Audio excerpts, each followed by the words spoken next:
So how did I do that? Give me a sec.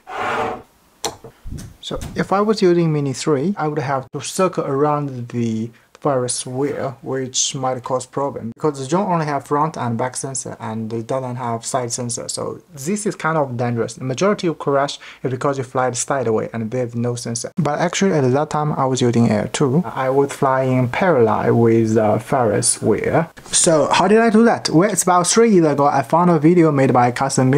Finally, you can go and press and hold your finger on the screen, and once you've held for long enough and those little guides show up, you can move the gimbal around wherever you want. Yep, as you can see, even by just using one joystick and one hand holding the screen, you can get a variety creative shot which you cannot get on other mini series, including Mini3. You don't even need to worry about if there's no side sensor because you are actually flying forward or backward. You know, one of the reasons for me to upgrade my Air2 to Mini3 is I thought because the camera can go from horizontal to vertical, which means there's more movement on the gimbal, so I can have more creation by using the free gimbal movement. But the fact is, no, you just cannot do that on Mini3. So I wouldn't say this is a deal breaker for Mini3, but I would say if you are also comparing the Air2 because it has the same tracking system and it has relatively better wind resistance,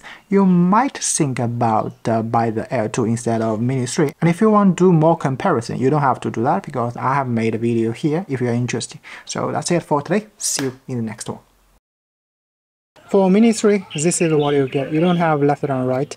And also if you press your hand on the screen, there's nothing. Here, menu focus, autofocus. No difference.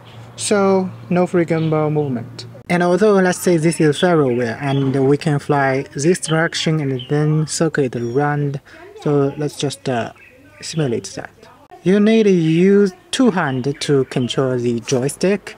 Not to mention you lost speed because you're actually doing the circle, you're not going forward. And if you want to move the camera up and down, which means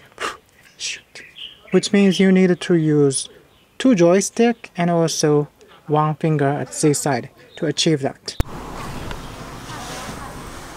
Can you see that? Actually the sound isn't as quiet as I thought.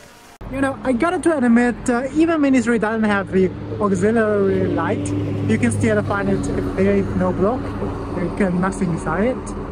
And the charging compatibility is also brilliant.